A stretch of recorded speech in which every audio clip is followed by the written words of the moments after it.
Hello guys, welcome back to our YouTube channel. This is me, Suri Gayatri. Last വീഡിയോയിൽ നമ്മൾ സംസാരിച്ചിരുന്നത് ഞാൻ ദുബായിൽ വന്നിട്ട് എൻ്റെ ജോബ് ഹണ്ടിങ് എക്സ്പീരിയൻസും ഇവിടെ ഞാൻ അനുഭവിച്ച കുറച്ച് സ്കാമും കാര്യങ്ങളൊക്കെ കുറിച്ചിട്ടായിരുന്നു. ഈ വീഡിയോയിൽ നമ്മൾ സംസാരിക്കാൻ പോകുന്നത് നമുക്ക് ദുബായ് വരുമ്പോൾ ഉണ്ടാവുന്ന എക്സ്പെൻസ്, നാട്ടിൽ നിന്ന് ഇങ്ങോട്ട് വരാനാണെങ്കിലും അതുപോലെ തന്നെ ഇവിടെ വന്ന് ഒരു മാസം നിൽക്കുമ്പോൾ നമുക്ക് ഉണ്ടാവുന്ന ചിലവുകൾ, അതിൻ്റെ എത്രത്തോളം ഉണ്ടാവും എന്നുള്ള കാര്യങ്ങളൊക്കെയാണ് ഞാൻ ഡീറ്റെയിൽ ആയിട്ട് സംസാരിക്കുന്നത്. പോരാതെ തന്നെ ഈ വീഡിയോയിൽ നമ്മൾ ATS ഫ്രണ്ട്ലി റെസ്യൂം എങ്ങനെ ഉണ്ടാക്കാമെന്നും അതുപോലെ തന്നെ നമ്മുടെ സർട്ടിഫിക്കറ്റ് അറ്റസ്റ്റ് ചെയ്യുന്ന കാര്യം കൂടി സംസാരിക്കുന്നതാണ്. അപ്പോൾ വീഡിയോ ഫുള്ളായിട്ട് കാണാം, എന്നിട്ട് നിങ്ങളുടെ അഭിപ്രായം കമൻ്റായിട്ട് അറിയിക്കുക. വീഡിയോയിൽ നിങ്ങൾക്ക് എന്തെങ്കിലും ഡൗട്ട്സ് ഉണ്ട്, അതുപോലെ നിങ്ങൾ ദുബായിക്ക് വരാൻ നോക്കണവരാണ്, നിങ്ങൾക്ക് എന്തെങ്കിലും തരത്തിലുള്ള ഡൗട്ട് ഉണ്ടെങ്കിൽ അത് നിങ്ങൾക്ക് കമൻ്റായിട്ട് താഴെ ചോദിക്കാവുന്നതാണ്. ഞാൻ അതിനുള്ള റിപ്ലൈ തരാൻ മാക്സിമം ശ്രമിക്കാം. അപ്പോൾ നമുക്ക് നേരെ വീഡിയോ കാണാമല്ലോ. നമുക്ക് ആദ്യം തന്നെ ദുബായിൽ എത്തിച്ചേരാനായിട്ട് നമുക്ക് വിസ വേണമല്ലോ. വിസ എടുക്കാനായിട്ട് നിങ്ങൾക്ക് ഏജൻസീനെ അപ്രോച്ച് ചെയ്യാവുന്നതാണ്. ആദ്യം തന്നെ ഞാൻ പറഞ്ഞിട്ടുണ്ടായിരുന്നു ലാസ്റ്റ് വീഡിയോയിൽ, വിസിറ്റ് വിസ ഉണ്ട്, ജോബ് സീക്കർ വിസ ഉണ്ടെന്ന്. ജോബ് സീക്കർ വിസ അങ്ങനെ എല്ലാവർക്കും പരിചയമായിട്ടുള്ള സംഭവമല്ല. ഏജൻസീസ് അങ്ങനെ എല്ലാ ഏജൻസീസും ചെയ്ത് കൊടുക്കുന്നില്ല. അതല്ലാതെ നമുക്ക് എടുക്കാൻ പറ്റുന്നത് വിസിറ്റ് വിസയാണ്. വിസിറ്റ് വിസ നിങ്ങൾക്ക് ഏജൻസി ത്രൂ എടുക്കാം. നമ്മൾ എടുക്കുക 2 month വിസിറ്റ് വിസയാണ്. നാട്ടിൽ നിന്ന് തന്നെ നമുക്ക് എടുക്കാവുന്നതുള്ളൂ. അതിന് അറൗണ്ട് ഒരു 10,500 നാട്ടിലെ പൈസ, ഒരു 10,000-നും ഒരു 12,000-നുള്ളിലാണ് ഉള്ളത് വിസിറ്റ് വിസ എടുക്കാനുള്ള ചാർജ് വരുന്നത്. പിന്നെ നമുക്ക് വേണ്ടത് പാസ്പോർട്ടിൻ്റെ കാര്യം ഒന്ന് നോക്കി വെച്ചോളൂ. പാസ്പോർട്ട് എക്സ്പയർ ആവാൻ ചിലപ്പോൾ 1 year അല്ലെങ്കിൽ 6 മാസം ഡ്യൂറേഷൻ ഉള്ളെങ്കിൽ നിങ്ങളത് ഓൾറെഡി റിന്യൂ ചെയ്തിട്ട് വരാൻ നോക്കുക. അല്ലെങ്കിൽ ഇവിടെ വന്ന് കഴിഞ്ഞ് കഴിഞ്ഞാൽ അത് ഭയങ്കര ബുദ്ധിമുട്ടാവും പിന്നെ റിന്യൂവൽ കാര്യങ്ങളൊക്കെ. പിന്നെ കമ്പനീസ് അത് ചെക്ക് ചെയ്യുകയും ചെയ്യും. നമ്മുടെ പാസ്പോർട്ടിൻ്റെ വാലിഡിറ്റി എത്രത്തോളം ഉണ്ടെന്നുള്ളതും കമ്പനീസ് ചെക്ക് ചെയ്യും. ഓക്കെ, അപ്പോൾ അത് വന്ന് മനസ്സിലാക്കാം. പിന്നെ നമുക്ക് സെക്കൻഡായിട്ട് വരുന്നത് ടിക്കറ്റാണ്. Ticket rate season to season vary ചെയ്യും. അതായത് ചില സീസണിൽ ഭയങ്കര റേറ്റ് കുറവായിരിക്കും, ചില സമയത്ത് നല്ല റേറ്റ് ഉണ്ടാവും ടിക്കറ്റിന്. ഞാൻ വന്നപ്പോൾ എനിക്ക് ടിക്കറ്റ് ചാർജ് ആയത് 10,500 ആ റേഞ്ചാണ്. ഞാൻ കണക്ഷൻ ഫ്ലൈറ്റ് എടുത്തിട്ടാണ് വന്നത്. ഞാൻ ഒമാൻ എയറിൻ്റെ കണക്ഷൻ ഫ്ലൈറ്റ് എടുത്തിട്ടാണ് വന്നത്. Kochi to Muscat, Muscat to Dubai. എനിക്കൊരു 2 hours ലേ ഓവർ മസ്കറ്റിലുണ്ടായിരുന്നു. പക്ഷെ അതൊന്നും ഞാൻ അറിഞ്ഞിട്ടുണ്ടായിരുന്നില്ല. ആക്ച്വലി അത് അത്രയ്ക്കും അങ്ങോട്ട് ടൈം കൺസ്യൂമിങ് അല്ല. അതുപോലെ തന്നെ നമുക്ക് ലഗേജ് പിന്നെടുത്ത് വീണ്ടും ചെക്ക് ഇൻ ചെയ്യേണ്ട ആവശ്യമൊന്നും വരുന്നില്ല. 1 time ചെക്ക് ഉള്ളൂ. അത് കഴിഞ്ഞ് നമ്മുടെ കയ്യിലുള്ള ക്യാബിൻ ബാഗ് മാത്രം നമുക്ക് കീപ്പ് ചെയ്താൽ മതി. അങ്ങനെ നിങ്ങൾ കണക്ഷൻ ഫ്ലൈറ്റ് എടുത്ത് വരാൻ നോക്കുകയാണെങ്കിൽ നിങ്ങൾ നല്ല കണക്ഷൻ ഫ്ലൈറ്റ് എടുത്തിട്ട് വരാം. ഒമാൻ എയറൊക്കെ ഗുഡ് സർവീസാണ്. പിന്നെ അല്ലെങ്കിൽ ഡയറക്റ്റ് ഫ്ലൈറ്റ് ആണ് വരാം. ഡയറക്റ്റ് ഫ്ലൈറ്റ് ഏകദേശം ഒരു 12,000 രൂപ തൊട്ടിട്ട് ഒരു 18,000 രൂപ വരെയൊക്കെ വരുന്നുണ്ട്. ചിലപ്പോൾ അതിലും കൂടുതൽ പോവാം, സീസൺ അനുസരിച്ചിട്ടാണ്. ഇപ്പോൾ സ്കൂൾ ക്ലോസ് ചെയ്യുന്ന ടൈമാണ്, നാട്ടിലായാലും ദുബായിലായാലും സ്കൂൾ ക്ലോസിങ് ടൈമാണെങ്കിൽ ഫ്ലൈറ്റ് ടിക്കറ്റിൻ്റെ റേറ്റ് നല്ല കൂടുതലായിരിക്കും. വിസ റേറ്റ് സെയിം ആയിരിക്കും, ബട്ട് ഫ്ലൈറ്റ് ടിക്കറ്റിൻ്റെ ചാർജ് ഭയങ്കര കൂടുതലായിരിക്കും. അതൊന്നും നിങ്ങൾ നോട്ട് ചെയ്യണം. എസ്പെഷ്യലി പിന്നെ ഡിസംബർ ടൈമിലും നല്ലൊരു റേറ്റ് വരുന്നുണ്ട് ടിക്കറ്റിന്. ഓക്കെ, ഇനി എല്ലാവർക്കും കണ്ടുപിടിക്കാൻ ബുദ്ധിമുട്ടുള്ളതും അതുപോലെ തന്നെ നമുക്ക് കുറച്ച് നമ്മൾ തപ്പി നടക്കേണ്ടതുമായിട്ടുള്ളൊരു സിറ്റുവേഷനാണ് നമ്മുടെ സ്റ്റേ എന്ന് പറയുന്നത്, നമ്മുടെ അക്കോമഡേഷൻ ഒന്നുമില്ലെങ്കിൽ നിങ്ങൾക്ക് നാട്ടിൽ നിന്ന് തന്നെ നോക്കാം. കുറേ സൈറ്റ്സ് ഉണ്ട്, ഡുബിസലായാലും ബെയ്ത്തായാലും നമുക്കതിലൊക്കെ നോക്കിക്കഴിഞ്ഞ് കഴിഞ്ഞാൽ നമുക്ക് നമ്മൾക്ക് അവൈലബിലിറ്റി കാണിക്കും. ബെഡ് സ്പേസ് കാര്യങ്ങളുടെയൊക്കെ, അതുപോലെ തന്നെ റൂം ഷെയറിങ്, ബെഡ് സ്പേസ്, അതൊക്കെ അവർ അവൈലബിലിറ്റി കാണിക്കും. അന്നില്ലെങ്കിൽ അവിടെ നിന്ന് നമുക്ക് ഡയറക്റ്റ് കോൺടാക്ട് ചെയ്ത് ചെയ്യാവുന്നതാണ്. അതല്ലെങ്കിൽ ഇപ്പോൾ കുറേ ഇൻസ്റ്റഗ്രാം പേജസ് ഉണ്ട് ഇതുപോലെ ബെഡ് സ്പേസ് കാര്യങ്ങളൊക്കെ പ്രൊവൈഡ് ചെയ്യുന്ന, റൂംസൊക്കെ പ്രൊവൈഡ് ചെയ്യുന്ന കുറേ ഇൻസ്റ്റഗ്രാം പേജസ് ഉണ്ട്. നിങ്ങൾക്ക് അവരെ കോൺടാക്ട് ചെയ്തിട്ട് ഇവിടെ തന്നെ നോക്കാം. ഏതൊരു അക്കോമഡേഷൻ എടുക്കുകയാണെങ്കിലും നമുക്ക് പബ്ലിക് ട്രാൻസ്പോർട്ട് ഈസിലി ആക്സസിബിൾ ആക്കാൻ പറ്റുന്ന സ്ഥലത്ത് തന്നെ ഒരു അക്കോമഡേഷൻ എടുക്കാൻ നോക്കാം. ദൂരമൊന്നും പോകരുത്, ചില സ്ഥലത്തേക്കൊന്നും ബസ്സും കാര്യങ്ങളൊന്നും ഉണ്ടാവില്ല. അപ്പോൾ മെട്രോ സ്റ്റേഷൻ്റെ അടുത്തായിട്ടുള്ള അക്കോമഡേഷൻ നോക്കുന്നതായിരിക്കും ഏറ്റവും നല്ലത്. നമുക്കൊരു 10 to 15 minutes നമുക്ക് നടന്നു കഴിഞ്ഞാലും മെട്രോ സ്റ്റേഷനിൽ എത്താവുന്ന രീതിക്കുള്ള ചുറ്റളവിൽ തന്നെ അക്കോമഡേഷൻ നോക്കാം. നിങ്ങൾക്കൊരു ബെഡ് സ്പേസ് കാര്യങ്ങളൊക്കെ ആകുമ്പോൾ അറൗണ്ട് ഒരു 650 dirhams to 800-850 ആ ഒരു റേഞ്ചിലാണ് നമുക്ക് ബെഡ് സ്പേസ് അവൈലബിലിറ്റി വരുന്നത്. അത് ഇതുപോലെ തന്നെയാണ്, ചില സ്ഥലത്ത് കൂടുതലായിരിക്കും, ചില സ്ഥലത്ത് കുറവായിരിക്കും. പിന്നെ അതിൻ്റെ നീറ്റ്നെസ്സും അവർ തരുന്ന സ്പേസിൻ്റെ ഒക്കെ അനുസരിച്ചിട്ടിരിക്കും. ചിലപ്പോൾ നമുക്ക് ചെറിയ റൂമായിരിക്കും കിട്ടുക, അത് ചിലപ്പോൾ ചെറിയ പൈസയ്ക്ക് കിട്ടുമായിരിക്കും. ചിലത് നമുക്ക് നല്ല റൂം തന്നെ അത്യാവശ്യം നല്ല റേറ്റിന് തന്നെ കിട്ടുന്നതായിരിക്കും. അത് നമ്മളൊന്ന് അന്വേഷിക്കേണ്ടി വരും. അപ്പോൾ തൽക്കാലം നിൽക്കാനായിട്ട് നിങ്ങൾ നേരെ വന്ന് തന്നെ നോക്കിക്കഴിഞ്ഞ് കഴിഞ്ഞാൽ ഒരു 1 വീക്കിനുള്ളിൽ തന്നെ അത് സെറ്റിൽ ആവുന്നതാണ്. അത്യാവശ്യം ഇവിടെ ഒരു കണക്ഷൻ ഉള്ളവരാണെങ്കിൽ ഫ്രണ്ട്സ് ത്രൂ ആയിട്ടായാലും നിങ്ങൾക്ക് എന്താ പറയുക ഇവിടെ അക്കോമഡേഷൻ നോക്കാൻ പറ്റുന്നതാണ്. ഓക്കെ, അക്കോമഡേഷൻ മാത്രം പോരല്ലോ, നമുക്ക് നിൽക്കുമ്പോൾ നമ്മുടെ ഫുഡിൻ്റെ കാര്യങ്ങളും കൂടി നോക്കണമല്ലോ. നമ്മൾ ഇനീഷ്യൽ സ്റ്റേജിൽ നമ്മളൊക്കെ ഇവിടേക്ക് വരുമ്പോൾ നമുക്ക് കുക്ക് ചെയ്യാനും കാര്യങ്ങൾക്കൊന്നും സൗകര്യം ഉണ്ടായിരുന്നു വരില്ല. പിന്നെ നമ്മൾ ജോബ് ഹണ്ട് ചെയ്യുന്നതിലായിരിക്കും നമ്മൾ മെയിനായിട്ട് ഫോക്കസ് ആയിട്ടുണ്ടാവുക ജോലി നോക്കുന്ന കാര്യങ്ങളിൽ. അപ്പോൾ നമ്മൾ കുക്ക് ചെയ്യണത് കാര്യം മാക്സിമം കുറയ്ക്കാനായിട്ട് നമുക്ക് ഏറ്റവും നന്നായിട്ട് എടുക്കാൻ പറ്റുന്ന ഒരു കാര്യം എന്ന് വെച്ച് കഴിഞ്ഞാൽ നമുക്ക് മെസ്സ് എടുക്കാൻ പറ്റും. മെസ്സ് നമുക്ക് നമ്മൾ നിൽക്കുന്ന സ്ഥലത്ത് തന്നെ ചെറിയ ചെറിയ ഹോട്ടലുകൾ അവർ മെസ്സ് പ്രൊവൈഡ് ചെയ്യുന്നുണ്ടാവും. ചിലപ്പോൾ 3 times മീൽ 2 times മീൽ അത് നിങ്ങൾക്ക് നിങ്ങളുടെ ഓപ്ഷനായിട്ട് എടുക്കാം. ചിലപ്പോൾ 4 times മീലുമായിട്ട് നിങ്ങൾക്ക് എടുക്കാൻ പറ്റും. അത് അറൗണ്ട് ഒരു 300 to 400 റേഞ്ചിലാണ് ഈ മെസ്സിൻ്റെ റേറ്റ് വരുന്നത്. അപ്പോൾ നിങ്ങൾക്ക് ഫുഡ് വെക്കേണ്ട ആവശ്യമില്ല. ഫുഡിൻ്റെ ടൈം ആകുമ്പോൾ അവിടെ പോയി കഴിഞ്ഞാൽ നിങ്ങൾക്ക് ഫുഡ് കളക്ട് ചെയ്യാൻ പറ്റും മെസ്സിൽ പോയി കഴിഞ്ഞാൽ. അത് കുറച്ചും കൂടി എളുപ്പമായിട്ടുള്ളൊരു സോഴ്സാണ്. കാരണം എന്ന് വെച്ച് കഴിഞ്ഞാൽ നിങ്ങൾക്ക് ഇവിടെ ടൈം വേസ്റ്റ് ചെയ്യേണ്ടി വരുന്നില്ല. ആ നേരം കൊണ്ട് നിങ്ങൾക്ക് അപ്ലിക്കേഷൻ കാര്യങ്ങളൊക്കെ ഇടാനൊക്കെ പറ്റും. ഓക്കെ, ഇനി അഥവാ നിങ്ങൾ കുക്ക് ചെയ്യുന്നുണ്ടെങ്കിൽ നിങ്ങൾ ഇപ്പോൾ ഓൾറെഡി അവിടെ ഉള്ള ആളാണെങ്കിൽ നമുക്ക് കുറച്ചും കൂടി കുക്കിങ് കുറച്ചും കൂടി ഈസി ആവുള്ളൂ. കാരണം നമുക്ക് പാത്രങ്ങൾ കാര്യങ്ങളൊന്നും ഉണ്ടാവില്ല ഇനീഷ്യൽ സ്റ്റേജിൽ. ആ പാത്രങ്ങളൊക്കെ വാങ്ങി ഒന്ന് സെറ്റിൽമെൻറ്റ് ചെയ്യണമെങ്കിൽ തന്നെ നമുക്ക് ജോബൊക്കെ കിട്ടി ഒന്ന് സെറ്റിൽ ആവണമല്ലോ. അതുകൊണ്ടാണ് ഞാൻ ഇനീഷ്യൽ സ്റ്റേജിൽ കുക്കിങ്ങിൻ്റെ കാര്യം പറയാനത്. അഥവാ നിങ്ങൾ കുക്കിംഗ് ചെയ്യുകയാണെങ്കിൽ നിങ്ങൾക്കൊരു 300-350 റേഞ്ചിലൊക്കെ തന്നെ നമുക്ക് ബഡ്ജറ്റ് പിടിച്ച് കുക്ക് ചെയ്യാനൊക്കെ പറ്റും കേട്ടോ. ഇനി ജോബിന് പോകുമ്പോൾ അല്ലെങ്കിൽ ജോബ് അന്വേഷിച്ച് പോകുമ്പോൾ നമുക്ക് മെയിനായിട്ട് വേണ്ടത് ട്രാൻസ്പോർട്ടേഷൻ ആണല്ലോ. നമുക്ക് ഇവിടെ വന്ന് കയറുമ്പോൾ തന്നെ നമ്മുടെ ലൈസൻസും കാര്യങ്ങളൊന്നും ഇല്ലല്ലോ ഇവിടുത്തെ ലൈസൻസൊക്കെ എടുക്കണമെങ്കിലൊക്കെ. അപ്പോൾ നമ്മൾ എന്താ ചെയ്യേണ്ടതെന്ന് വെച്ച് കഴിഞ്ഞാൽ നമുക്ക് നോൾ കാർഡ് എടുക്കാൻ പറ്റും. നോൾ കാർഡ് മെട്രോ സ്റ്റേഷനിൽ പോയി കഴിഞ്ഞ് കഴിഞ്ഞാൽ നമുക്ക് അവിടെ നിന്ന് തന്നെ നോൾ കാർഡ് എടുക്കാൻ പറ്റും. നോൾ കാർഡ് ഫസ്റ്റ് എടുക്കുമ്പോൾ നമുക്ക് 50 dirhams കൊടുത്തിട്ട് വേണം എടുക്കാനായിട്ട്. ആ 50 dirhams കൊടുക്കുമ്പോൾ അതിൽ തന്നെ എമൗണ്ട് കയറിയിട്ടുണ്ടാവും. നോർമലി അതിൽ ഇത്രയ്ക്കും ബാലൻസ് കാണിക്കും. അത് പിന്നെ ഓരോ വട്ടം ടാപ്പ് ചെയ്യുമ്പോൾ അതിൽ നിന്ന് കുറഞ്ഞുകൊണ്ടിരിക്കും. നോൾ കാർഡാണ് നമുക്ക് ഇവിടെ ട്രാവൽ ചെയ്യാനായിട്ട് എപ്പോഴും യൂസ് ചെയ്യേണ്ട ഒരു കാർഡ്. എസ്പെഷ്യലി ബസ്സിൽ യൂസ് ചെയ്യണമെങ്കിൽ നോൾ കാർഡ് തന്നെ വേണം, അല്ലാണ്ട് നമുക്ക് ബസ്സിൽ ട്രാവൽ ചെയ്യാൻ പറ്റില്ല. പിന്നെ നമ്മുടെ ബാലൻസ് അതിൽ 7.5 dirhams കുറയാൻ പാടില്ല. ഓക്കെ, അത് കുറഞ്ഞു കഴിഞ്ഞാൽ നമുക്ക് ട്രാവൽ ചെയ്യാനായിട്ട് പറ്റില്ല. അപ്പോൾ എപ്പോഴും നമ്മുടെ കയ്യിൽ നോൾ കാർഡ് വേണം. അത് ട്രാൻസ്പോർട്ടേഷൻ ഇപ്പോൾ എത്ര രൂപ വരുമെന്ന് വെച്ച് കഴിഞ്ഞാൽ അറൗണ്ട് ഒരു 200 to 250 നമുക്ക് പ്രതീക്ഷിക്കാം. അത് നമ്മൾ എത്രത്തോളം പുറത്തിറങ്ങുന്നു എന്നതിനനുസരിച്ചിരിക്കും. നമ്മുടെ ഫ്രീക്വൻസി കൂടുന്നതിനനുസരിച്ചിട്ട് അതിൻ്റെ റേറ്റും കൂടും. ഓക്കെ, മന്ത്ലി എക്സ്പെൻസ് ദുബായിൽ വന്നിട്ട് നമുക്ക് അറൗണ്ട് ഒരു 1200 to 1500 AED, അതായത് ദറാംസിൽ നമുക്ക് എക്സ്പെക്റ്റ് ചെയ്യാം.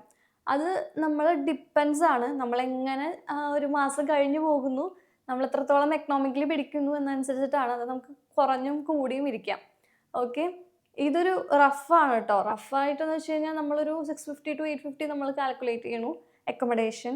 അതുപോലെ തന്നെ ഒരു 400 to ഒരു 350 to 400 തന്നെ നമ്മൾ നമ്മുടെ ഫുഡിൻ്റെ കാര്യം നമ്മൾ കാൽക്കുലേറ്റ് ചെയ്യണു. അതുപോലെ തന്നെ 200 to 250 എന്ന് പറഞ്ഞ റേഞ്ചിൽ ട്രാൻസ്പോർട്ടേഷൻ്റെ കാര്യം നമ്മൾ കാൽക്കുലേറ്റ് ചെയ്യണം. ആ ഒരു ബേസിലാണ് ഞാനിത് പറഞ്ഞത്. അതല്ലാതെ ചിലപ്പോൾ എന്തെങ്കിലും എക്സ്പെൻസസ് നിങ്ങൾക്ക് ഇൻകർ ചെയ്യാം, അതൊക്കെ നിങ്ങൾ നോക്കിയിട്ട് ചെയ്യാം. അപ്പോൾ ഏറ്റവും കൂടുതൽ പൈസ പിടിച്ച് ചെയ്യാൻ നോക്കുക. കാരണം നമുക്ക് വരുന്ന സമയത്ത് നമുക്ക് ജോലിയൊന്നും ഇല്ലല്ലോ. ജോലി കിട്ടണ വരെ നമ്മൾ മാക്സിമം ഒന്ന് ബഡ്ജറ്റ് ചെയ്ത് എക്കണോമിക്കായിട്ട് ജീവിക്കാൻ നോക്കുക. അത് കഴിഞ്ഞിട്ട് നമുക്ക് ബാക്കി കാര്യങ്ങളൊക്കെ നോക്കാവുന്നതാണ്. ATS ഫ്രണ്ട്ലി റെസ്യൂമിനെ കുറിച്ച് ഞാൻ പറഞ്ഞിട്ടുണ്ടായിരുന്നല്ലോ ലാസ്റ്റ് ടൈം. അപ്പോൾ കുറേ പേർക്ക് സംശയം ഉണ്ടായിരുന്നു എന്താണ് ATS ഫ്രണ്ട്ലി എന്നുള്ളത്. അപ്ലിക്കൻറ്റ് ട്രാക്കർ സിസ്റ്റം എന്ന് പറയുന്നതാണ് ATS എന്ന് പറയുന്നത്. അതൊരു സിസ്റ്റം സോഫ്റ്റ്വെയർ ആണ്. ആ സോഫ്റ്റ്വെയർ വെച്ചിട്ടാണ് മെയിനായിട്ട് വലിയ വലിയ കമ്പനീസിലെ റിക്രൂട്ടേഴ്സ് അവർ ഓരോ കാൻഡിഡേറ്റ്സിനെ റിക്രൂട്ട് ചെയ്യണത്. ഇത് ATS സിസ്റ്റം സോഫ്റ്റ്വെയർ അവർക്ക് അവരുടെ കമ്പനിയിൽ യൂസ് ചെയ്യുന്നുണ്ടെങ്കിൽ അവർക്ക് എന്താണെന്ന് വെച്ച് കഴിഞ്ഞാൽ ബെനഫിറ്റ്, അവരൊരു ഇപ്പോൾ പെർട്ടിക്കുലർ പേഴ്സണെ വേണം, ഒരു അക്കൗണ്ടൻ്റ് ആണ് വേണമെന്നത്. അക്കൗണ്ടൻറ്റിന് സ്പെസിഫിക് ക്വാളിറ്റീസ് ഉണ്ട്. ആൾക്കൊരു പ്രൊഫഷണൽ ഡിഗ്രി വേണം. അപ്പോൾ അവർ കൊടുത്തിട്ടുണ്ടാവും, ഓൾറെഡി നമ്മൾ അപ്ലൈ ചെയ്യുന്ന ജോബ് ഡിസ്ക്രിപ്ഷൻ്റെ അടിയിൽ കൊടുത്തിട്ടുണ്ടാവും ACCA CMA CFA or any professional degree qualified എന്ന് പറഞ്ഞിട്ട്. അതുപോലെ തന്നെ എക്സൽ സ്കിൽസ് ആണെങ്കിൽ എക്സലൻ്റ് ഇൻ എക്സൽ സ്കിൽസ് എന്ന് പറഞ്ഞ് കൊടുത്തിട്ടുണ്ടാവും. ഡാറ്റ യൂസ് ചെയ്യാൻ അറിയുന്ന രീതിക്ക് ഡാറ്റ അനാലിസിസും പറഞ്ഞിട്ടുണ്ടെങ്കിൽ അവർ മെയിനായിട്ട് ഹൈലൈറ്റ് ചെയ്തത് കൊടുത്തിട്ടുണ്ടാവും. ഈ പറയുന്ന സംഭവങ്ങൾ നമ്മുടെ CV-യിൽ ഉണ്ടെങ്കിൽ മാത്രമാണ് നമ്മുടെ CV നമ്മുടെ റിക്രൂട്ടേഴ്സിൻ്റെ അടുത്ത് എത്തുള്ളൂ. അപ്പോൾ ഓരോ ജോബിന് അപ്ലൈ ചെയ്യുമ്പോഴും അതിൻ്റെ ഡിസ്ക്രിപ്ഷൻ നോക്കുക, അവരെന്താണ് പ്രിഫർ ചെയ്യണമെന്ന് നോക്കുക. അതനുസരിച്ചിട്ട് നമ്മുടെ CV ചേഞ്ച് ചെയ്തുകൊണ്ടേയിരിക്കാം. അതിൽ നമ്മുടെ സ്കില്ലുകളുടെ ഇൻക്ലൂഡ് ചെയ്യുന്നതും എക്സ്ക്ലൂഡ് ചെയ്യണതും നോക്കിയിട്ടായിരിക്കണം. നമ്മുടെ ജോബിൻ്റെ ഡിസ്ക്രിപ്ഷൻ നോക്കിയിട്ടായിരിക്കണം. അപ്പോൾ നമ്മൾ ഏതൊരു കമ്പനിക്ക് അയക്കുകയാണെങ്കിലും അവരുദ്ദേശിക്കുന്ന സ്കില്ല് നമ്മുടെ സി വിയിലുണ്ടാവും. അപ്പം നമ്മുടെ സി വി എന്ന് പറയുന്നത് ജസ്റ്റ് ഒരു സിംഗിൾ സി വി ആയിരിക്കരുത്. എല്ലാവർക്കും എല്ലായിടത്തേക്കും കൊടുക്കാൻ പറ്റുന്ന സി വി മാത്രം ആക്കരുത്. നമുക്ക് ഓരോ ജോബിനനുസരിച്ചിട്ട് അതിന് നമുക്ക് ഫ്ലെക്സിബിളായിട്ട് ചേഞ്ച് ചെയ്യാൻ പറ്റുന്ന ഒരു സി വി ആയിരിക്കണം. ഞാൻ എൻ്റെ സി വി പ്രിപ്പയർ ചെയ്തത് ക്യാൻവ യൂസ് ചെയ്തിട്ടാണ്. അതുപോലെ ChatGPT യൂസ് ചെയ്തിട്ടുണ്ടായിരുന്നു അതിൻ്റെ ഓരോ കണ്ടൻസ് ക്രിയേറ്റ് ചെയ്യാനായിട്ട്. അതുപോലെ തന്നെ നമുക്ക് ഗൂഗിൾ ചെയ്ത് നോക്കിക്കഴിഞ്ഞ് കഴിഞ്ഞാൽ റെസ്യൂം ATS ട്രാക്കർ എന്ന് പറഞ്ഞ് നോക്കിക്കഴിഞ്ഞ് കഴിഞ്ഞാൽ ATS ട്രാക്കർ കിട്ടും. എന്നിട്ട് നമ്മുടെ റെസ്യൂം അതിൽ അപ്ലോഡ് ചെയ്ത് നോക്കുക. അപ്പോൾ അവർ നമുക്ക് കാണിച്ചു തരും എത്രത്തോളം പെർസെൻറ്റേജ് ATS ഫ്രണ്ട്ലി ആണെന്നുള്ളത് കാണിച്ചു തരും. അതിനനുസരിച്ച് ചിലപ്പോൾ അവർ ചേഞ്ച് ചെയ്യേണ്ട കാര്യങ്ങൾ അവരതിൻ്റെ സൈഡിൽ നമുക്ക് പ്രൊവൈഡ് ചെയ്യും. അല്ലെങ്കിൽ നിങ്ങൾ ChatGPT തന്നെ ഇതേ റെസ്യൂമിൻ്റെ ഫോർമാറ്റ് നിങ്ങൾ കൊണ്ടുപോയി പേസ്റ്റ് ചെയ്യുകയാണെങ്കിൽ നമുക്ക് ATS ചെക്ക് ചെയ്യാൻ പറഞ്ഞു കഴിഞ്ഞാൽ ChatGPT അത് ചെയ്തു തരുന്നതായിരിക്കും. അപ്പോൾ ഏതെങ്കിലും മെത്തേഡ് യൂസ് ചെയ്തിട്ട് നിങ്ങൾ ATS ഫ്രണ്ട്ലി ആണെന്നുള്ളത് എൻഷുർ ചെയ്യുക. പിന്നെ നമ്മുടെ CV ക്രൗഡഡ് ആവാതിരിക്കാൻ നോക്കാം. അതായത് കുറേ കാര്യങ്ങൾ ആഡ് ചെയ്ത് ഭയങ്കര നമ്മളെടുത്ത് നോക്കുമ്പോൾ തന്നെ കുറേ സാധനങ്ങളുള്ള രീതിക്ക് ആക്കാതിരിക്കുക. അപ്പോൾ ഇത് കാണുമ്പോൾ തന്നെ ചിലപ്പോൾ നമ്മുടെ റിക്രൂട്ടറിനെ ചിലപ്പോൾ കാണുമ്പോൾ തന്നെ താല്പര്യം ഉണ്ടാവില്ല ഇത് നോക്കാനായിട്ട്. കാരണം അത്രയ്ക്കും ക്രൗഡഡ് ആയിട്ടിരിക്കുകയായിരിക്കും. എല്ലാ കാര്യങ്ങളും വേണ്ട കാര്യങ്ങളും ചെറിയ ബുള്ളറ്റ് മാർക്സ് ആയിട്ട് നിങ്ങളുടെ സി വിയിൽ കൊടുക്കാം. ഏറ്റവും നല്ലത് അതാണ്. 1-2 പേജ് അതിൽ കൂടുതൽ കൂടാതിരിക്കാനായിട്ട് നോക്കുക സി വിയുടെ കാര്യം. ഈവൻ നിങ്ങൾ എക്സ്പീരിയൻസ് കാര്യങ്ങളൊക്കെ മെൻഷൻ ചെയ്യുകയാണെങ്കിൽ 1 to 2 പേജസിനുള്ളിൽ തന്നെ ഇൻക്ലൂഡ് ചെയ്യാനായിട്ട് നോക്കുക. നിങ്ങൾക്കത് ടെംപ്ലേറ്റ്സ് ഒക്കെ നമുക്ക് ക്യാൻവയിൽ നോക്കുമ്പോൾ കിട്ടും. അത് 1 പേജിൽ തന്നെയുള്ള CVs കാര്യങ്ങളൊക്കെ ആയിട്ട് അത് നല്ല അട്രാക്റ്റീവായിട്ട് നോക്കുക ചെയ്യാനായിട്ട്. എന്നാൽ മാത്രമാണ് നമുക്കൊരു ആഡഡ് ബോണസ് ആയിട്ടായിരിക്കും നമുക്കത് എഫക്റ്റ് ചെയ്യുക. കാരണം നമ്മുടെ CV ആണ് നമ്മുടെ ഫസ്റ്റ് ഇംപ്രഷൻ എന്ന് പറയുന്നത്. ഒരു റിക്രൂട്ടറുടെ അടുത്തേക്ക് നമ്മൾ CV ചെന്നതിന് ശേഷമാണ് പിന്നെ നമ്മൾ അപ്പിയർ ചെയ്യണത്. അപ്പോൾ CV എപ്പോഴും പ്രസൻറ്റബിൾ ആയിട്ട് സിമ്പിൾ ആൻഡ് അട്രാക്റ്റീവ് ആയിട്ട് കീപ്പ് ചെയ്യാനായിട്ട് ശ്രമിക്കാം. And don't forget to make it ATS friendly. Next ആയിട്ട് ഞാൻ ഇമ്പോർട്ടൻ്റ് ആയിട്ട് നിങ്ങളുടെ അടുത്ത് പറയണമെന്ന് വിചാരിച്ചൊരു കാര്യമാണ് അറ്റസ്റ്റേഷൻ, സർട്ടിഫിക്കറ്റ് അറ്റസ്റ്റേഷൻ. പലരും നാട്ടിൽ നിന്ന് ചെയ്യാണ്ട് വന്നിട്ട് പിന്നെ ഇവിടെ വന്നിട്ട് ചെയ്യേണ്ട ഒരു അവസ്ഥ വരുന്ന ഒരു സിറ്റുവേഷനാണ് ഈ സർട്ടിഫിക്കറ്റ് അറ്റസ്റ്റേഷൻ്റെ കാര്യത്തിൽ. അപ്പോൾ സർട്ടിഫിക്കറ്റ് അറ്റസ്റ്റേഷൻ നാട്ടിൽ നിന്ന് തന്നെ ചെയ്യാൻ പറ്റുന്നതാണ്. അതിന് നിങ്ങൾ ആദ്യം തന്നെ ചെയ്യേണ്ടത് ഏജൻസീനെ കോൺടാക്ട് ചെയ്യാം, അല്ലെങ്കിൽ ഡയറക്റ്റ് അക്ഷയയിൽ പോയിട്ട് അവിടെ നിന്ന് നിങ്ങൾക്ക് നോർക്കയുടെ അപ്പോയിൻമെൻറ്റ് എടുക്കാം. നോർക്ക എന്ന് പറയുന്നത് നമ്മുടെ നാട്ടിലെ NRI അസോസിയേഷൻ പോലത്തെ ഒരു ടീമാണ്. അതൊരു സെമി ഗവൺമെൻറ് ടീമാണ്. അവരുടെ അണ്ടറിലാണ് നമുക്ക് മെയിനായിട്ട് ഈ അറ്റസ്റ്റേഷൻ കാര്യങ്ങളൊക്കെ പോവുക. അപ്പോൾ ആദ്യം നമ്മൾ എടുക്കേണ്ടത് നോർക്കയുടെ അപ്പോയിൻമെൻ്റ് ആണ്. അപ്പോൾ നോർക്കയിൽ നമുക്കൊരു ഡേറ്റ് തരും. ആ ഡേറ്റിൽ നിന്ന് അവർ പറയുന്ന എല്ലാ ഡോക്യുമെൻറ്റ്സ് ആയിട്ട് അവിടേക്ക് ചെല്ലാം, നോർക്കയുടെ ഓഫീസിലേക്ക് ചെല്ലാം. ഞാൻ തൃശ്ശൂരായതുകൊണ്ട് തന്നെ എനിക്ക് വന്നത് കൊച്ചിയിലായിരുന്നു എൻ്റെ നോർക്ക ഓഫീസ് ഉണ്ടായിരുന്നത്. അവിടെ ചെന്നിട്ടാണ് ഞാൻ എൻ്റെ ഡോക്യുമെൻറ്റ്സൊക്കെ വെരിഫിക്കേഷനും അറ്റസ്റ്റേഷനും കൊടുത്തിട്ടുണ്ടായത്. ഇനി നമ്മൾ ശ്രദ്ധിക്കേണ്ട ഒരു പ്രത്യേക കാര്യം എന്ന് വെച്ച് കഴിഞ്ഞാൽ നമ്മൾ അവരുടെ അടുത്ത് പ്രത്യേകം പറയണം ദുബായിക്ക് പോകാനാണ്, ജോബ് അന്വേഷിച്ചാണ് പോകുന്നത്, നമുക്ക് ഇന്ന അറ്റസ്റ്റേഷനൊക്കെ വേണം എന്നുള്ളത്. ഞാൻ ചോദിച്ച സമയത്ത് എന്ന് വെച്ച് കഴിഞ്ഞാൽ ഞാൻ ഗൂഗിൾ ചെയ്ത സമയത്തായാലും ഞാൻ യൂട്യൂബിൽ വീഡിയോ കണ്ട സമയത്തായിട്ട് എനിക്കൊരു ക്ലാരിറ്റി ഉണ്ടായിരുന്നില്ല ഏതൊക്കെ അറ്റസ്റ്റേഷൻ ചെയ്യണം എന്നുള്ളത്. അപ്പോൾ ഞാൻ എന്താ ചെയ്തതെന്ന് വെച്ച് കഴിഞ്ഞാൽ നോർക്കയുടെ അറ്റസ്റ്റേഷൻ മാത്രം ചെയ്തു. നോർക്ക റൂട്ട്സിൻ്റെ അറ്റസ്റ്റേഷൻ മാത്രം ചെയ്തിട്ട് അതെനിക്ക് പണിയായി. ഞാൻ അവരുടെ അടുത്ത് വീണ്ടും ചോദിക്കുകയും ചെയ്തു ഇത് മാത്രം മതിയെന്ന്. അപ്പോൾ അവർ പറഞ്ഞു ഇത് മതി എന്നാണ് പറഞ്ഞത്. പക്ഷേ നമ്മൾ നാട്ടിൽ നിന്ന് തന്നെ ഇന്ത്യൻ എംബസി അറ്റസ്റ്റേഷനും ചെയ്യണം, അതുപോലെ തന്നെ ഇന്ത്യയിൽ തന്നെയുള്ള UAEയുടെ എംബസി അറ്റസ്റ്റേഷനും ചെയ്യണം. ഇത് ഡൽഹിയിൽ പോയി അറ്റസ്റ്റ് ചെയ്ത് തിരിച്ചു വരണമെങ്കിൽ അറൗണ്ട് ഒരു 14 to 20 വർക്കിംഗ് ഡേയ്സ് എടുക്കും. ഓക്കെ, അപ്പോൾ നിങ്ങൾ ദുബായിക്ക് വരാൻ നിൽക്കുന്നവരാണെങ്കിൽ നേരത്തെ തന്നെ അത് ചെയ്യണം. നിങ്ങൾക്കിപ്പോൾ ഒരു 1 month പ്രയർ ആയിട്ട് തന്നെ ഇത് ചെയ്താലേ നമുക്ക് അതിൻ്റെ ബെനിഫിറ്റ് കിട്ടുള്ളൂ. അല്ലെങ്കിൽ നമുക്ക് സർട്ടിഫിക്കറ്റ് വരുന്നതിന് മുന്നേ കിട്ടുള്ളൂ, അല്ലെങ്കിൽ സർട്ടിഫിക്കറ്റ് ഇല്ലാണ്ട് വരേണ്ടി വരും. ഇനി നിങ്ങളിത് നാട്ടിൽ നിന്ന് ചെയ്യാണ്ട് ദുബായിൽ വന്ന് ചെയ്യാൻ നിൽക്കുകയാണെങ്കിൽ നാട്ടിൽ നിന്ന് ചെയ്യണതിൻ്റെ ഇരട്ടി പൈസയാവും ദുബായിൽ വന്ന് ചെയ്യുമ്പോൾ. കാരണം നമ്മുടെ ഡോക്യുമെൻറ്റ്സ് ഇവിടെ നിന്ന് നേരെ ഡൽഹിക്ക് പോകണം. ഡൽഹിയിൽ നിന്ന് അറ്റസ്റ്റേഷൻ കാര്യങ്ങളൊക്കെ കഴിഞ്ഞതിന് ശേഷമാണ് വീണ്ടും ദുബായിൽ വന്നിട്ട് ദുബായിയുടെ ഒരു അറ്റസ്റ്റേഷൻ ചെയ്യാറുണ്ട്. അത് നമ്മൾ ഇവിടെ വന്നിട്ട് സെപ്പറേറ്റ് ചെയ്യേണ്ടതാണ്. അപ്പം നാട്ടിൽ നിന്ന് ചെയ്യേണ്ട അറ്റസ്റ്റേഷൻ എന്ന് വെച്ച് കഴിഞ്ഞാൽ ദുബായിയുടെ എംബസി നാട്ടിലുള്ള അറ്റസ്റ്റേഷൻ, അതുപോലെ തന്നെ നമ്മുടെ ഇന്ത്യൻ എംബസി അറ്റസ്റ്റേഷൻ, നോർക്ക റൂട്ട്സിൻ്റെ അറ്റസ്റ്റേഷൻ, ഈ 3 അറ്റസ്റ്റേഷൻ എന്തായാലും നമ്മുടെ സർട്ടിഫിക്കറ്റിൻ്റെ ബാക്കിൽ ഉണ്ടായിരിക്കണം. ഓക്കെ, അത് കമ്പൽസറി ആയിട്ട് നിങ്ങൾ ചെയ്തിരിക്കേണ്ട കാര്യമാണ്. ഇവിടെ വരുന്നതിന് മുന്നേ തന്നെ നാട്ടിൽ നിന്ന് ചെയ്ത് വെക്കേണ്ട കാര്യമാണ്. ഓക്കെ, ഇനി നോർക്ക വഴിയാണ് നിങ്ങൾ ചെയ്യണമെങ്കിൽ ഈ 3 അറ്റസ്റ്റേഷനും കൂടിയിട്ട് നിങ്ങൾക്ക് 5000 റുപ്പീസേ വരുള്ളൂ. ഇനി നേരെ മറിച്ച് നിങ്ങളൊരു ഏജൻസിനെ അപ്രോച്ച് ചെയ്തിട്ടാണ് നിങ്ങൾ ഇത് ചെയ്യണമെന്ന് വെച്ച് കഴിഞ്ഞാൽ നിങ്ങൾക്കൊരു 7000 to 8000 റുപ്പീസാണ് എന്ത് വരാം ചാർജ് ചെയ്യുക. അവർക്ക് തോന്നിയ പോലെയാണ് ചാർജ് ചെയ്യണത്. കാരണം എനിക്ക് അനുഭവം ഉണ്ടായിരുന്നു. ഞാൻ കുറേ ഏജൻസിയിൽ ചോദിച്ചതിന് ശേഷമാണ് ലാസ്റ്റ് ഞാൻ അക്ഷയയിൽ വന്നിട്ട് നോർക്കയ്ക്ക് പോലും അപ്ലിക്കേഷൻ എടുക്കുന്നത്, അതായത് അപ്പോയിൻമെൻറ്റ് എടുക്കുന്നത്. കാരണം നോർക്കയ്ക്ക് അപ്പോയിൻമെൻറ്റ് എടുക്കാൻ പോലും ഏജൻസീസ് 700-800 ഒക്കെയാണ് ചോദിച്ചിരുന്നത്. അതിനു വേണ്ടി ഞാൻ അക്ഷയയിൽ പോയെടുത്ത സമയത്ത് വെറും 150 രൂപയാണ് എൻ്റെ അവർ വാങ്ങിച്ചത് നോർക്കയിൽ അപ്ലിക്കേഷൻ ഇടാൻ വേണ്ടിയിട്ട്.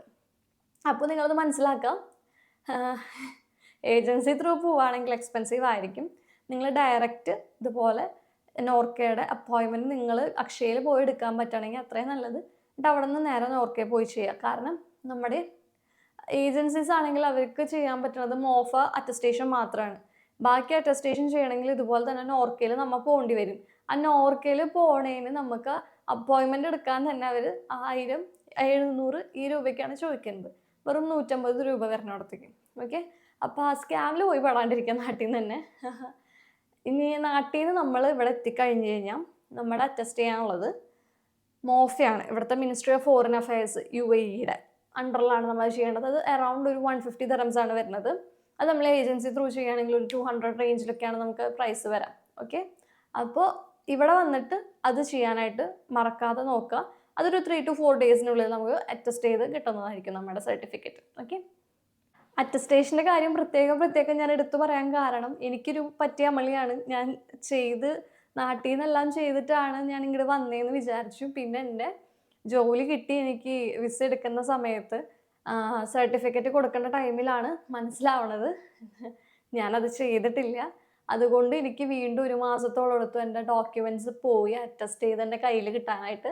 അത് കാരണം എനിക്ക് എൻ്റെ വിസ എക്സ്റ്റെൻഡ് ചെയ്യേണ്ടി വന്നു. അല്ലെങ്കിൽ എക്സ്റ്റെൻഡ് ചെയ്യാണ്ട് തന്നെ 2nd month തന്നെ എനിക്ക് എൻ്റെ എമിറേറ്റ്സ് ഐഡിയും വിസയും കമ്പനി വിസയൊക്കെ ആവേണ്ടതായിരുന്നു. ബട്ട് അൺഫോർച്ചുനേറ്റ്ലി എനിക്ക് വീണ്ടും ഇരട്ടി പൈസ കൊടുത്ത് ഇത് ചെയ്യേണ്ടി വന്നു. അപ്പോൾ നിങ്ങളത് ശ്രദ്ധിക്കുക, നിങ്ങൾക്ക് ഇതുപോലെ അബദ്ധം പറ്റാണ്ടിരിക്കട്ടെ. ഇതാണ് മെയിനായിട്ട് ശ്രദ്ധിക്കാനുള്ളതൊക്കെ. ഓക്കെ, ലാസ്റ്റ് വീഡിയോയുടെ ഇടയിൽ കുറേ പേര് വന്ന് കമൻറ്റ്സ് ചോദിച്ചിട്ടുണ്ടായിരുന്നു CV ഡോർ ഡ്രോപ്പിംഗ് ഒക്കെ കാര്യം. CV ഡോർ ഡ്രോപ്പിംഗ് എന്ന് പറയുന്നത് ഒരു പഴഞ്ചൻ സ്റ്റൈലാണ്. Like it's A old method of എന്താ പറയുക ജോബ് സീക്കിങ് വേണമെങ്കിൽ പറയാം. പണ്ടത്തെ പോലെ ആരും ഇപ്പോൾ നമ്മൾ CV ഡയറക്റ്റ് കൊണ്ടു കൊടുക്കുമ്പോൾ ആക്സെപ്റ്റ് ചെയ്ത് വാങ്ങിച്ചു വെച്ച് അവർ വേക്കൻസി ഉണ്ടെങ്കിൽ പറയാമെന്നൊന്നും പറയില്ല. കാരണം ഇന്ന് എല്ലാ കമ്പനീസിനും അവരുടേതായ കാരിയർ സൈറ്റ് ഉണ്ട്. അതായത് ജോബ് നമ്മൾ അവരുടെ സൈറ്റിൽ പോവുകയാണെങ്കിൽ അതിൽ കരിയേഴ്സ് എന്ന് പറഞ്ഞ ഓപ്ഷൻ ഉണ്ട്. അതിൽ തന്നെ നമുക്ക് കരിയേഴ്സ് ഓപ്പണിംഗ് ഉണ്ടെങ്കിൽ നമുക്ക് ഡയറക്റ്റ് അപ്ലൈ ചെയ്യാവുന്നതാണ്. ഞാൻ ഇതുപോലെ പല കമ്പനീസിലും പോയി ഡയറക്റ്റ് CV ഡ്രോപ്പിംഗ് ചെയ്യാൻ നോക്കിയിട്ടുണ്ട്. അതിൽ പല കമ്പനീസും ആക്സെപ്റ്റ് ചെയ്യുന്നുണ്ടായിരുന്നില്ല. അവർ പറഞ്ഞത് ഞങ്ങളുടെ സൈറ്റ് ഉണ്ട്, സൈറ്റ് ത്രൂ നിങ്ങൾക്ക് അപ്ലൈ ചെയ്യാവുന്നതാണ്.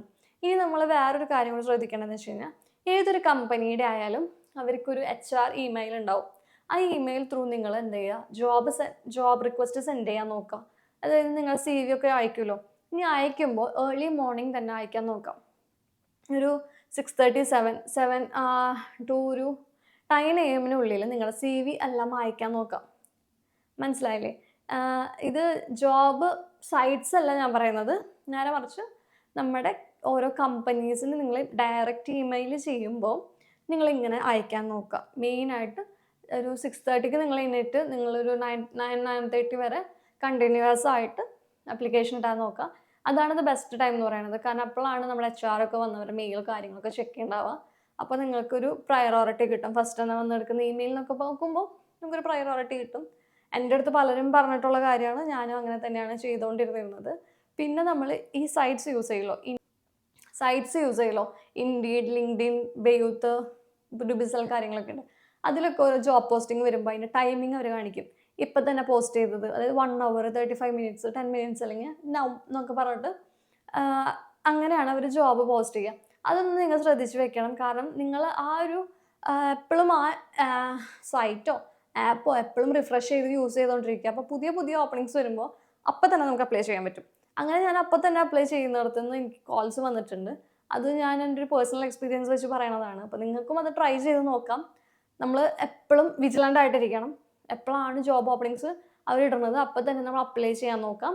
അതും ഞാൻ പറഞ്ഞല്ലോ അവരുടെ ഡിസ്ക്രിപ്ഷൻ അനുസരിച്ച് അതുപോലെ തന്നെ നമുക്ക് നമ്മുടെ സ്കില്ലും കാര്യങ്ങളൊക്കെ കേട്ടിട്ട് നമ്മൾ അപ്ലൈ ചെയ്യാം. ഓക്കെ. പിന്നെ ഇവിടെ വന്ന് ജോബ് കിട്ടാം, കിട്ടാതിരിക്കാം. ചിലർക്ക് ഫസ്റ്റ് വിസിറ്റിൽ തന്നെ കിട്ടാം. ഫസ്റ്റ് വിസിറ്റ് വന്നിട്ട് ഫസ്റ്റ് മന്ത് തന്നെ നിങ്ങൾക്ക് ജോബിന് കയറാം.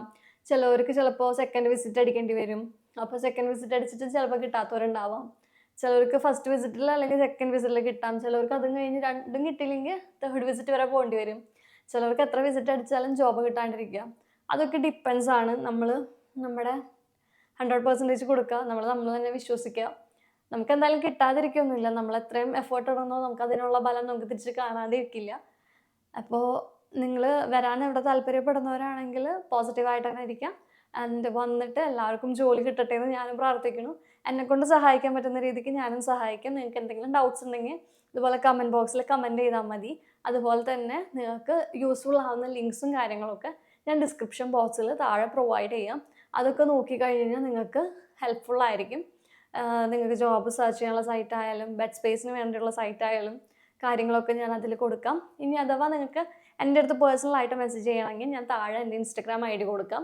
അതിൽ നിങ്ങൾക്ക് വന്ന് കമൻറ്റ് ചെയ്താൽ നിങ്ങൾക്ക് മെസ്സേജ് ഡ്രോപ്പ് ചെയ്താൽ മതി. എനിക്കറിയാവുന്ന എൻക്വയറി ആണെങ്കിൽ ഞാൻ നിങ്ങളെ ഹെൽപ്പ് ചെയ്യാം. ഓക്കെ.